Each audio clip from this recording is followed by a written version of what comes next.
to selectively target the blackest, immigrant, and Muslim community in this great state.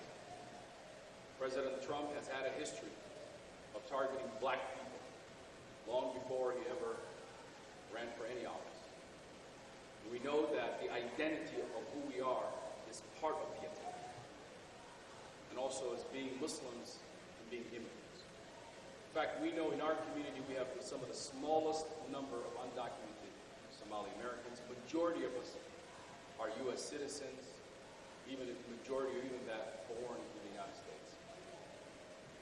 What we see today that's happening in Minneapolis is the authoritarian nature of this government and acting as a third world nation by targeting lawful U.S. citizens.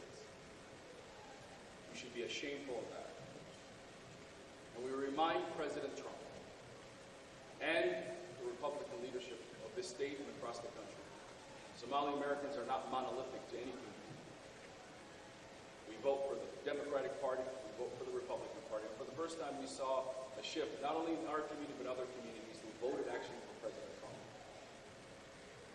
We want people to understand that our community is sophisticated, capable, and very smart. In fact, in this moment, we are calling upon our neighbors, those who we have built great relationship with, to speak up, to stand up, and to share to the rest of the country what it means to be a neighbor to a Somali American, to be taught by a Somali American, to be driven by a Somali American, and to live and see a world where Somali Americans are not just an asset, but an important asset to the future of this state and this country. I personally sit in this moment as President Trump continues to target us, and I see a moment of inspiration even in that vile hate toward our community. He is inspiring a generation of young people today who are on social media watching this and recognizing that his seat that he's sitting in as the President of the United States, he is inspiring a young Somali woman, a young Somali boy to become a president of the United States in near future. We are not a community that retreats. We are a community that leans in. We are a community that's civically engaged. We are a community that cares about our neighbors. And we are a community that believes in everything great about this nation. Not only do we serve in the Army and police departments, but we are part and parcel of everything that happens in the success of this great state and our country. This is a moment for all of us. And in this moment, we ask for everyone to show their humanity and to show love in the face of hate. And I know this moment will pass, but history will remind us of what we did in this moment, how we stood next to each other, and how we reminded each other of the best ideas.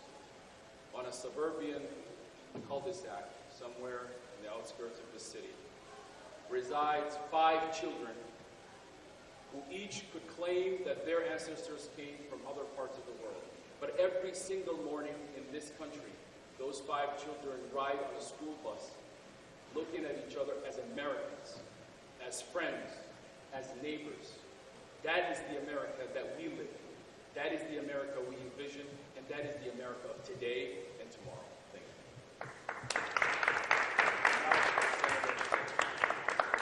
Thanks, Brother Zaylani. Thank you, everybody, for being here. A couple of weeks ago, right-wing podcasters said Donald Trump should revoke temporary status for Somalis. 700 people across the country who are seeking refuge from famine and violence.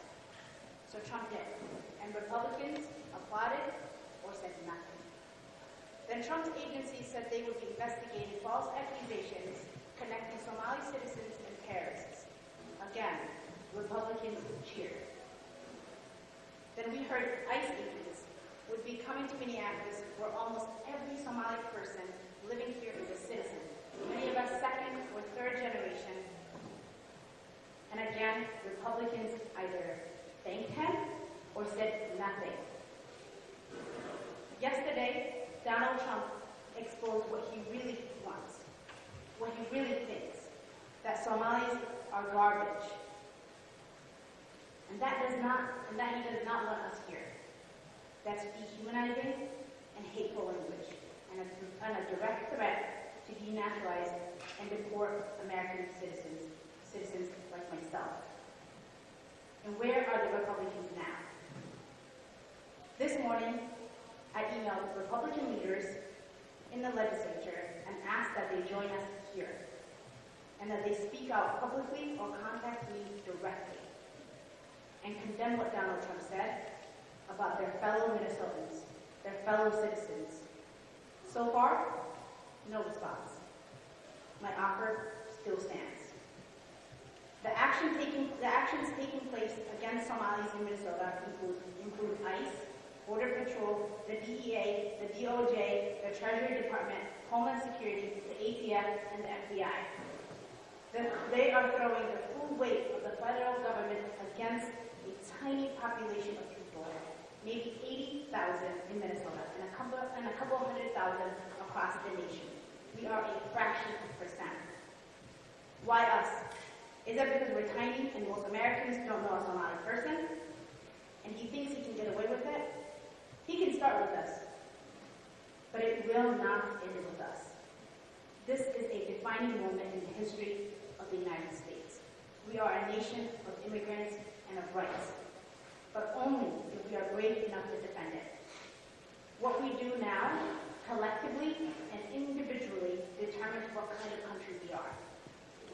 I'm asking every Minnesotan and every American to stand with us now and prove to the world, as we have many times before, that as a nation we are stronger than any authoritarian dictator.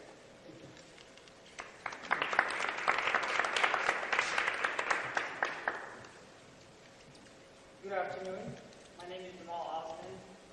I'm the council member for Ward 6, where we are, where a large East African community reside, called home, for the last 20, 30 years. Thousands of residents, many of them are U.S. citizens, are living in fear of what the president has said and the threat that's coming from federal government. The fear is not abstract. It is felt in homes, in schools, in mosques, in the communities.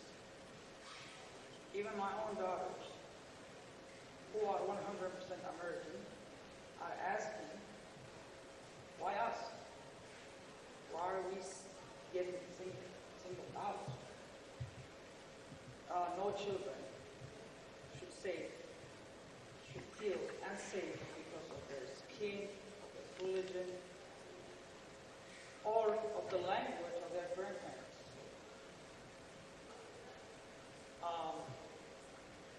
What we're seeing right now that's coming from our president is not just politics, it's a dangerous act of othering a fellow American. History warned us that divided citizens, us first then, puts nations at risk. As a council member, my responsibility is to ensure that every resident, every immigrant, every refugee knows their rights, have access to resources. So I'm calling out the entire Somali community in Minnesota. You're not alone. You're with me. You see behind us the wonderful state legislators that came to your community, came to your doorsteps. We have seen many churches, many organizations, many Americans that do not look like stood beside us in this last 48 hours or so. We are resilient. We know fear. We run away from fear. And now we're facing fear, and I know we can come over and get over this, and we will go through this. So, Mr. President, we are U.S. citizens.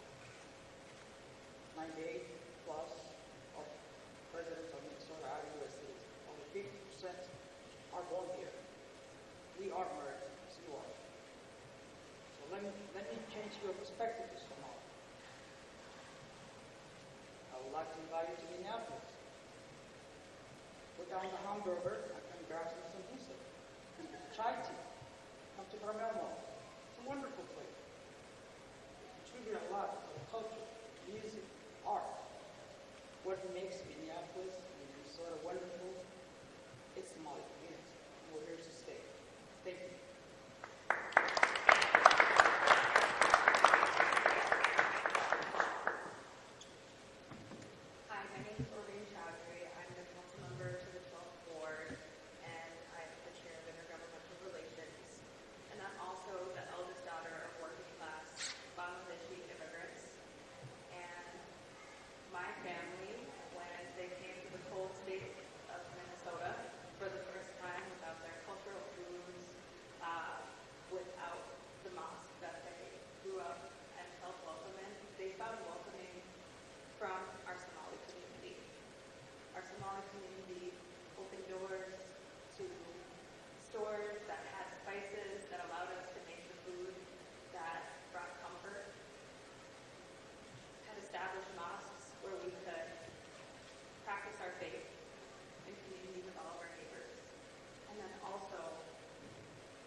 Minneapolis truly is about, is this wonderful, amazing exchange of cultures and customs that I say makes our city the envy of all cities in the state of Minnesota. The fact that we have cultural corridors, events, markets, all of this to give, that creates a very, very vibrant and unique mosaic in our state. And I stand before you today as our Somali, Latino, immigrant neighbors have been in the last few days, few months, stopped, harassed, kidnapped with no due process, have had strange men with masks on their face enter their buildings without permission, wait outside of their schools, all in a way to break apart our communities and otherize us and take away the vibrancy that makes Minnesota and Minneapolis so strong and so unique, and also creates the economic engine of the state.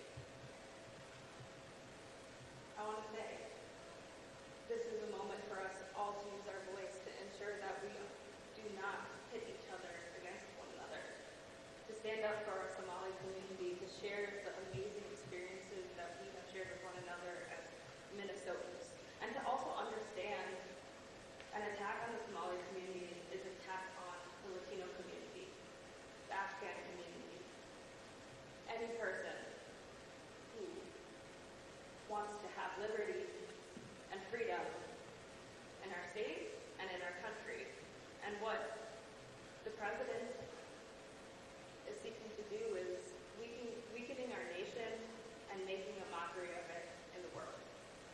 To our communities, I want to encourage you to stay vigilant, stay in communication with one another, know your rights, share what rights are to your neighbors, make copies and carry any valid immigration documentation, and carry proof of citizenship if you have it, because we know that under this Trump regime, authoritarian regime and Supreme Court, they're targeting people based off of the language that they speak and the color of their skin. They are racial profiling. In the city of Minneapolis, we have a great resource, the Office of Immigrant Rights and Refugee Affairs. I encourage you to connect with them to know all of your rights and then also seek different resources, whether it's legal resources, other community networks. We have been working diligently to build that up as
62A, which is South Minneapolis. So, I represent, and Representative Mohamed and Senator Fateh represent a part of town that is being targeted by Trump's fascist troops. What we see is aggressive and divisive tactics being used on our streets. And so what's happening right now is that, our neighbors from the Somali community are being scapegoated. And this is something that happens throughout history and that unfortunately, we've seen repeatedly in our country. It's a distraction tactic. It's designed to elicit fear and to sow division. And Southside's not standing for it. Not in our community, not on our streets, not in our city, not in our state. And so you heard a couple speakers talk about how important it is to know your rights in these moments. And it's important regardless of your immigration status to know your rights in these moments. Senator Mohamed talked about contacting Republican leadership today. Well, I'm old enough to remember when Republicans said that they cared about the Constitution. And so whether they have conveniently forgotten about that in this moment or not, that document still exists. And that document guarantees rights to people in this country, regardless of their immigration status. Because what's true is that if one person in our society doesn't have a civil right, it's not a civil right. If one person in our society is denied the right to due process, none of us have the right guaranteed under our Constitution to answer our accusers in a court of law. And so we have rights in our homes. We have rights as we walk down the streets. The first thing is that you don't have to answer your door to these people. You don't have to open your door. Your home is your home. Nobody can enter your home without a signed judicial warrant. You should know that ICE agents will lie to you. They will show up and they will try to gain entry to your home through deception, and they're allowed to do that. You do not have to answer anyone's questions. You do not have to submit to questioning without an attorney present. If you are detained by federal agents, say nothing, sign nothing, request an attorney. If you're in public, ask if you're free to leave. If they say yes, then leave.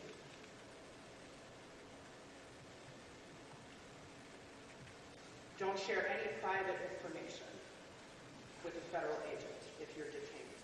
Don't share your address. Don't share anybody's name if you're associated. Ask if you're free to leave. If you are not, request an attorney and say nothing further, and do not sign any papers. Contact your consulate as soon as you are able if you're detained by federal agents. And then I want to talk just for a moment to people like me who are not impacted by this threat in the same way as our beloved Somali neighbors are. Because we have an important role to play in this moment. I said, and I believe firmly, that ICE is not welcome on the streets of Minneapolis. They are certainly not welcome in the south side of Minneapolis, where they seem to be trying to take up residence right now. And so as somebody who's not directly impacted, I believe that it's my responsibility to show up and to communicate to them that they're not welcome here. And I'm willing to do that in any way necessary. And so, and mostly just asking questions, making noise, letting my neighbors know. I have my whistle around my neck. A lot of people in the neighborhoods have these. If you hear a whistle in your community, go and check out what's happening. If you don't have a whistle, maybe you could get one. It's a way to communicate to people that there is an issue of concern happening in the streets. Don't be afraid to honk your horns if you see something happening. Don't be afraid to record. You have the right to record these activities. It's up to us in these moments, you know, because what we know, you just read the news. Activities of this administration are being struck down in courts left, right, and center, right? They have no hesitation about engaging in illegal activities, and they'll just wait and fight it out in court, right? So there's lawlessness among us in that way. And so we know that these tactics are sometimes we need to come together and disrupt them. And so yeah, I just would say, look, we have to stay vigilant. We have to stand together, be there for your neighbors, learn what your rights are, share them around, have each other's phone numbers, and know that we have what we need to protect our communities in this time.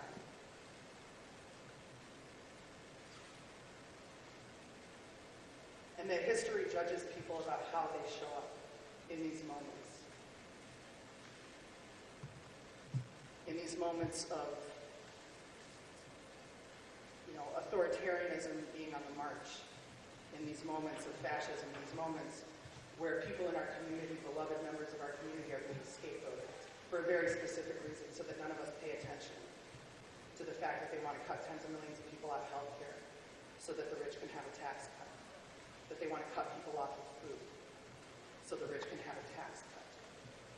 Okay, they don't want you to pay attention to the fact that, the billionaires are running our country. They want us to attack our neighbors, and we're not doing that.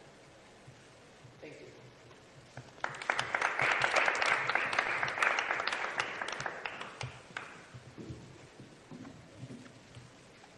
My name is Doran Clark, D-O-R-O-N Clark.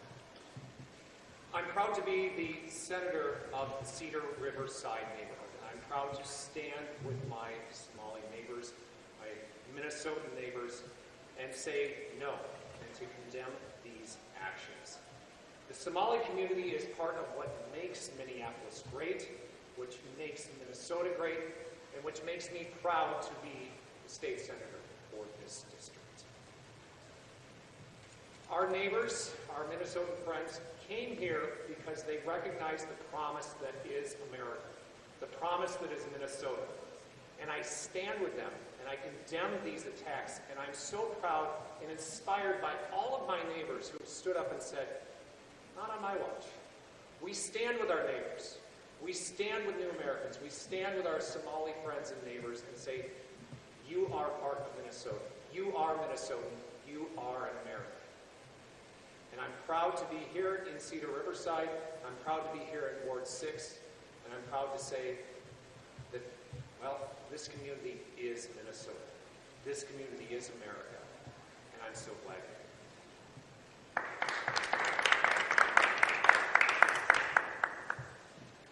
Thank you.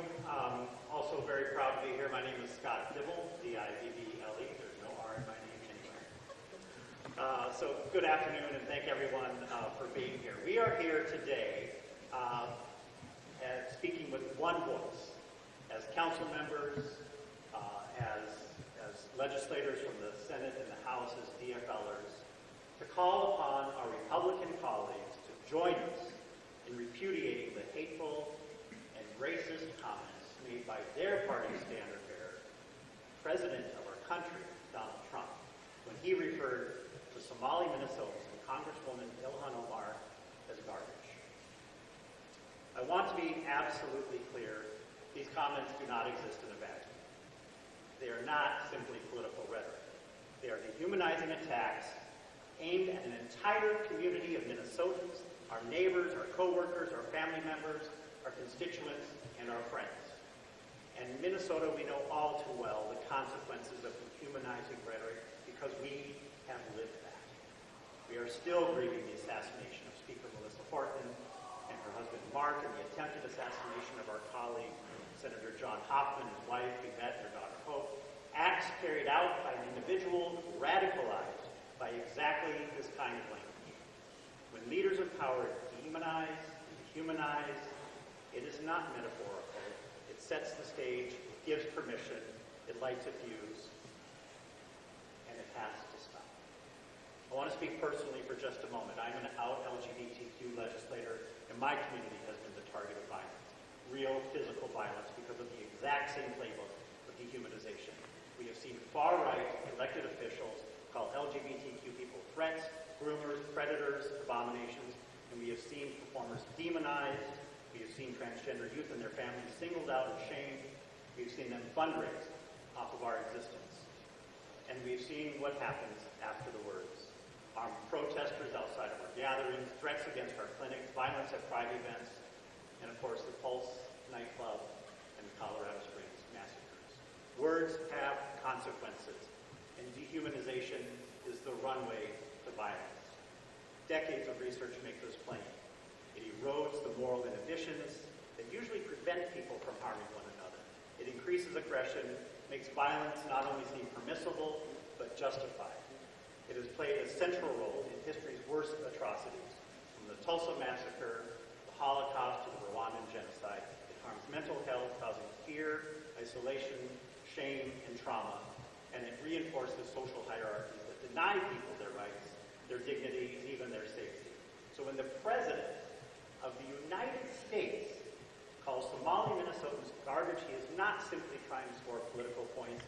He is telling his followers explicitly and implicitly that these families, these workers, these students, these elders are less than human.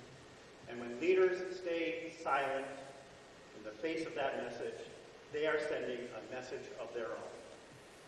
As Mahatma Gandhi said, silence becomes cowardice when occasion demands speaking out the whole truth and acting accordingly. And Dr. King said the ultimate tragedy is not the oppression and cruelty by the bad people, but silence of that by the good people. This is one of those moments. Today, we call upon our Republican colleague to stand up publicly and reject these racist and dehumanizing statements, not for us, not for political theater, because our state, Minnesota, and Somali people, our Minnesota, depends on it. Somali Minnesotans, you deserve to know that your elected officials see you as full human beings, that we will protect your dignity, that we will not tolerate language that places you at a greater risk of violence.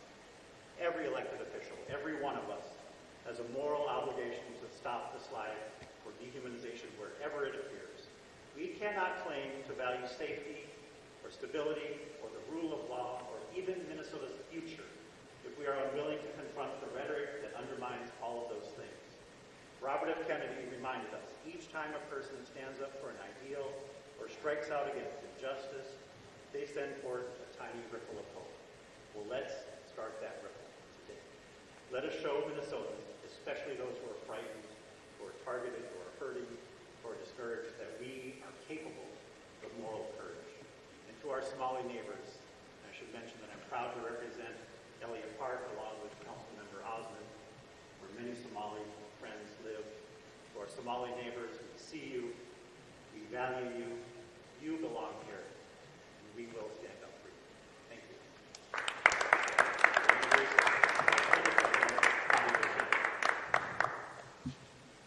Let me first say that I want to make it very clear that I stand with the Somali community because they are our community.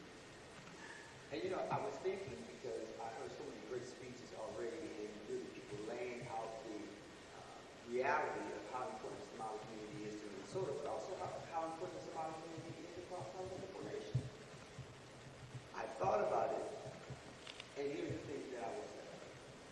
My presence here today, because I represent the African American community, but also being the president of the Senate, we understand political violence, we understand violence against our communities, and so my presence here today is a demonstration and an act of love. Love is an action word. It's not one of those things that you say, you put it on the shelf, but you demonstrate love. And I'm standing here, as do others who are in the street and other places. They are demonstrating love. I believe that love drives out hate. But you got to be very intentional about it, because if you let hate reign supreme, then our young people and other people will believe and think that the sort of behavior and the words that we hear coming from Washington, D.C. are appropriate.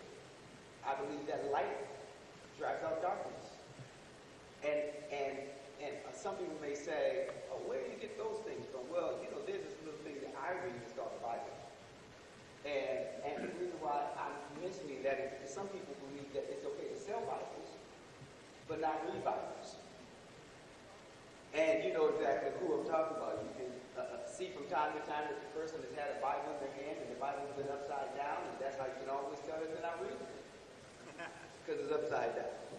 But you also know that they're not reading it is because if one's actions only speaks hatred against another person or another community, then that is not an act of love. And so I want not just the people who are standing behind me, but those that we've called out, the GOP, people in the African American community, people in all over allies. It is important for us to speak up and be bold about it. Martin Luther King, I thank Senator Dibble for raising Martin Luther King, because one thing that he said is a threat to justice anywhere is a threat to justice everywhere.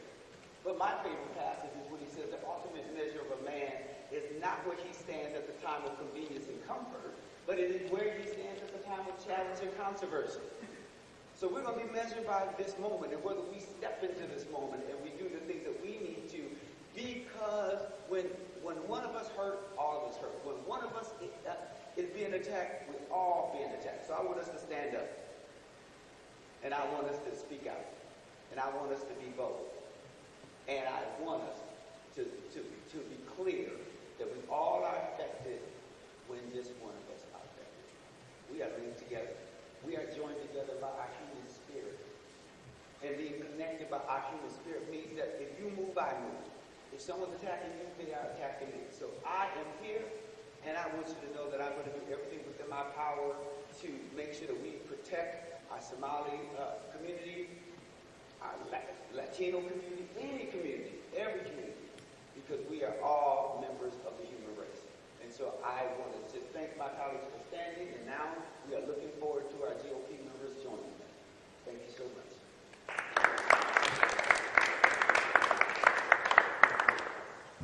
Good afternoon. My name is Jamie Long. I'm the House Democratic Floor Leader and a Minneapolis representative.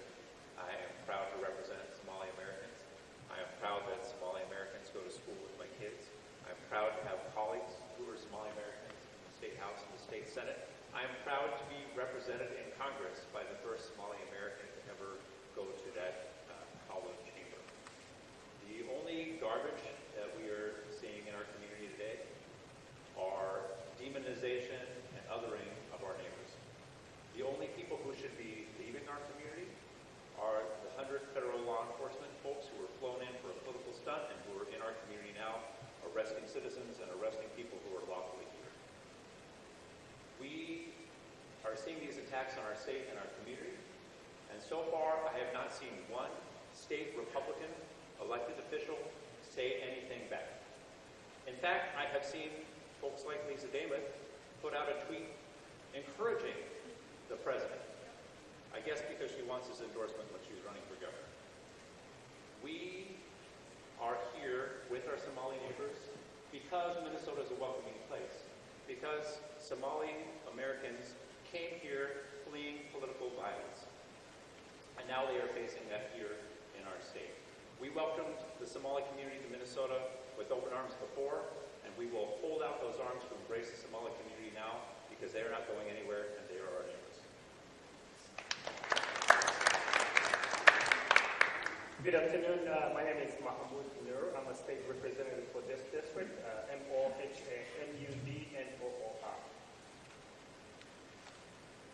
I know that our community is under attack right now. People are fearing. But let me tell you this. For some of you who have arrived to the state of Minnesota, the airport, the people who walk in when you're walking out of that airplane are East Africans, Somalis, who are getting that flight ready to go back. The ride that you took from the airport to the place that you are going probably had a Somali person bringing you. To the different places that you may go, to the hospitals that you may visit, you will see the doctors, the nurses. To the schools that you go, you will see the teachers. You see, this is not a unique story to anybody. and through America is like any other community. This place that we're in right now, you see the riverside, has been called different names. This is not the first time that this community has been demonized. It's been called the no-go zone, the shithole, different names. This is not who we are. This is not who we are as Americans. Forget about being Minnesotans. We can't be looking people down when we feel that it's politically the right thing to do. We can justify calling people garbage without getting a response from other people who are sitting around you. It's not justified to put communities in harm's way. As you've heard previously, our Speaker of the House, Melissa Hotman, and her husband was assassinated. And my friend, George Hoffman, and his wife, Yvette, and their daughter, Hope, are really going through the healing process after their assassination attempt. As you've heard from my colleagues, we can't justify words that will bring harm. We can't allow our colleagues on the other side to be sitting on the sideline when they know that this is going to create harm to the community that lives right here. My 4 children live in this neighborhood. Our community is united. Our neighbors are standing with us. To you all, I want to let you know that we are all greater than fear. Thank you so much.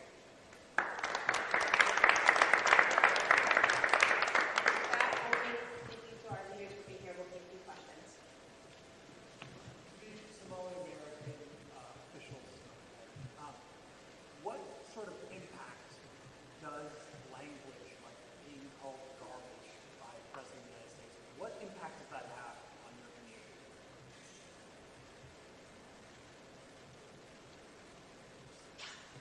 Thank you so much. First, my name is Omar Fateh. I'm the State Senator representing Southside Minneapolis, District 62. It's OMAR, FATEH. The term garbage is not only hurtful and shameful, but we know that, as our other colleagues mentioned, that language matters, and language leads to action. And that type of unwritten, that type of attack leads to political violence. We've seen our colleagues get attacked and murdered. And I appreciate what our allies and our elected officials, Zaynab Mohamed and Senator Champion, mentioned about the power of organizing around the Somali community. And this is happening because the Somali community has gained power. We are Uber drivers, we're bus drivers, doctors, lawyers, elected officials, and having community members stand up with us, especially those from the Black community that paved the way for us, since they're sacrificing their lives back in the 60s, and the civil rights movement that allowed us to be where we're at today. You know, my father came here as an immigrant in 1963. I'm the son of immigrants from Somalia. And the year he came to America was the same year of that famous speech from George Wallace saying, segregation now, segregation forever. And what we're seeing right now is a repeat of that history coming back full circle. And as elected officials, as allies, as community members, as human beings, we're standing up against that. Have there been any ICE operations or things today in Somali and really big blow up? So there's been a few abductions, I'll put it that way, and we've seen U.S. citizens. It's not only undocumented individuals. We have seen that documentation of people who are here legally, who are being detained, and we've also seen an abduction that happened even in the parking lot across from here. That means they're not looking for specific individuals. They're targeting an entire community. Anybody who looks like me, whether you're Somali, or Oromo, or West African, or anyone who looks like me is now on the target list, unfortunately. And that's how we do law enforcement. That is terrorizing communities. That is creating If those two individuals who were detained that didn't show up in Fox 9 News, who showed up with their cameras at that point, I don't know whether they will have been picked up to Wilma or other places to be detained, for them just to verify who they are. That's where we are today. If they're looking for specific individuals, if it's a targeted process, we would have seen a different response. But this is not a targeted response. This is a collective punishment.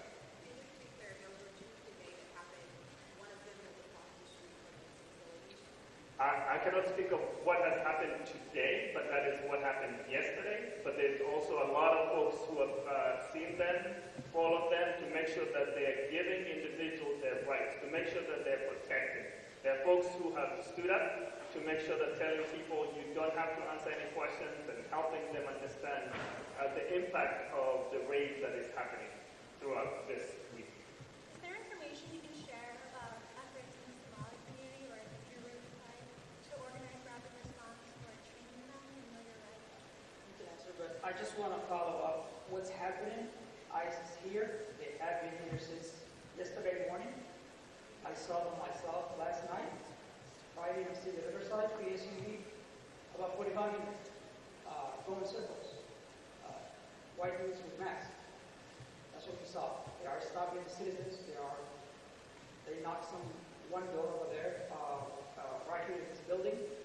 I guess the person they were looking for wasn't there, so a neighbor opened the door, right next door, opened the door, they heard the noise, and they were detained. They're like, what's your documents?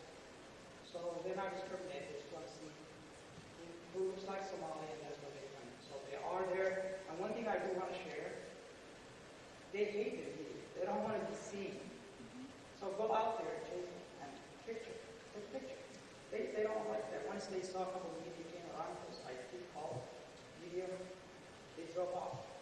They're out there, they're hiding, they're in community for right now. So ICE is operating. Do you know how many arrests there have been? Well, in my community, I can answer, but I heard. So right now, unfortunately, we just had a press conference this morning with the Immigrant Law Center and Advocates for Human Rights. These are organizations, obviously, that have been doing this work, supporting our immigrant community. We do not have an actual number, partially because even if someone is detained, we will not know that information for days. So the best indicator is the families. We did have some individuals reach out to us yesterday. There's still reports of people being detained and then being released, but that actual number is hard to tell at this moment. We are definitely know that as they are targeting the Somali American community, as others have said also, we're deeply concerned about the undocumented community because our communities are intersected and living together and a lot of times and working together. So we're deeply concerned about that as well. There's a question about that. Yeah, yes, we've already had existing infrastructure for rapid response. I think we are at a moment now where we did not expect this escalation this fast. So we are working, we just had a meeting last night. We're working with other organizations. We need to ramp up and provide a greater support. We're also asking the local media, as they share, just to share basic information about what people should know if they need needing help, and specifically the general public who are like, how do I help, or what do I do? And there's information about that. We will continue to provide updated information through all of our organizations, and we encourage the public to share that. There's a lot of opportunists on social media that are using this moment to try to send false information, to try to create more fear. We're encouraging the public to get as much information from credible sources, and not to rely on bloggers, influencers, whether they're here or abroad, because there's a lot of people also pulling old videos of some things that have happened and trying to reignite that as something that's from. Can you like officials in the room speak to what's been like trying to gather information about what's happening, both from federal authorities, but also from your communities that you've been trying to verify stuff? I mean, I would say, I think our legislators are collectively all responding as much as they can to community concerns. We have been in communication with the governor's office and just trying to give us as much information as we can. ICE isn't giving any agency heads up across any jurisdiction, so we know that. We're also getting a lot of emails and contacts that have hundreds of calls and text messages since the article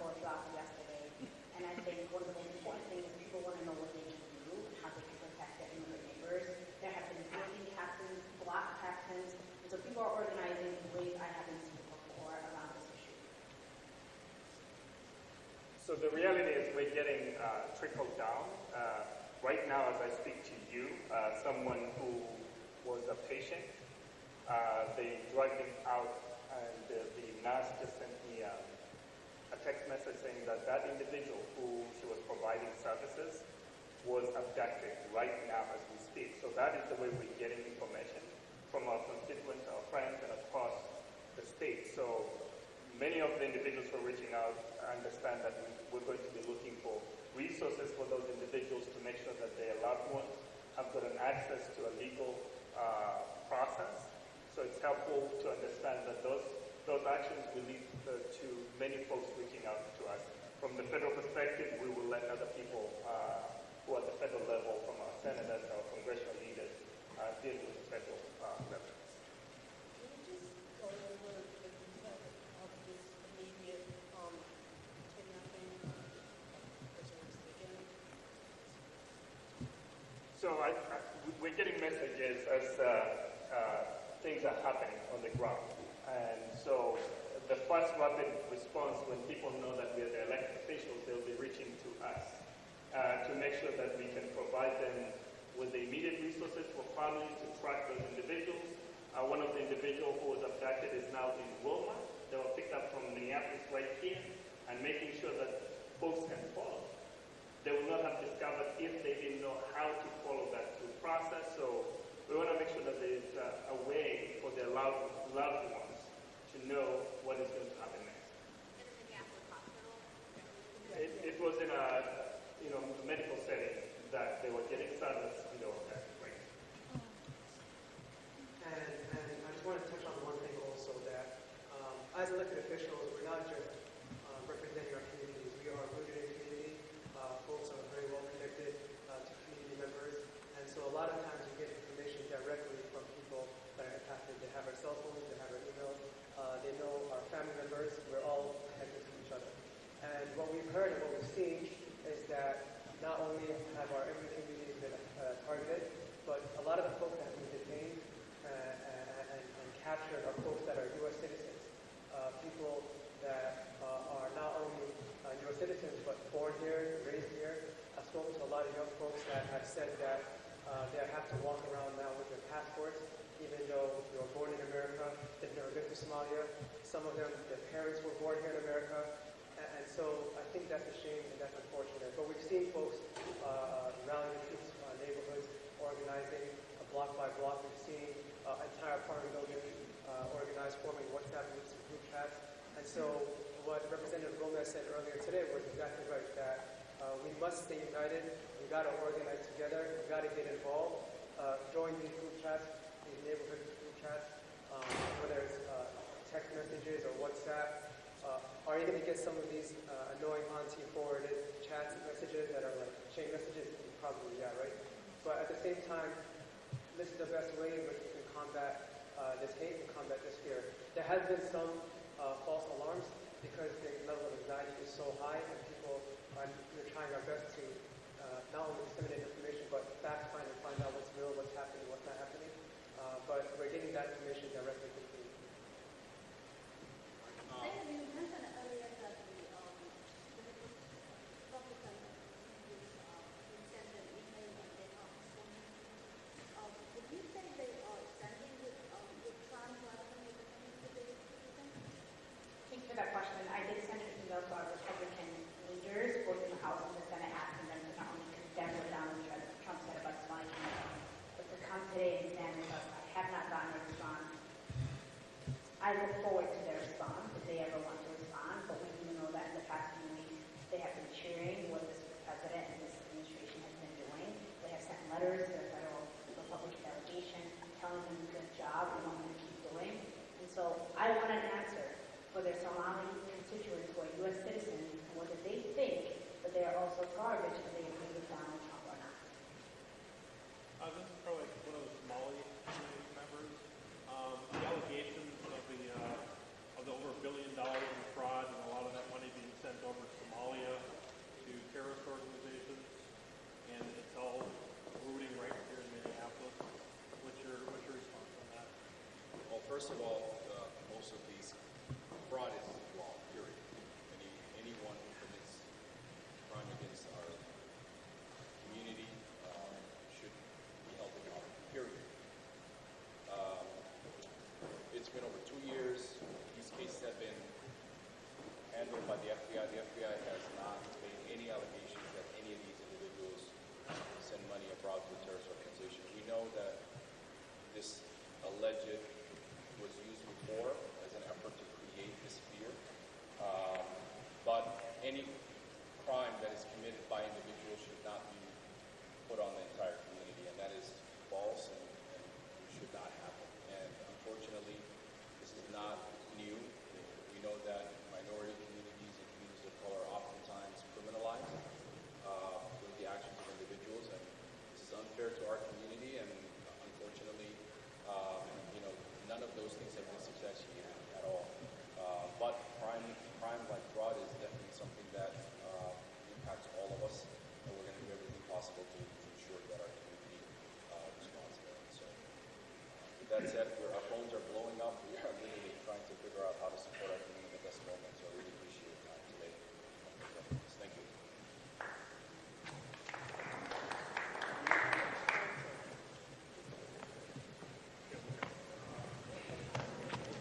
Do any of you have a charter that you can microphones on, please?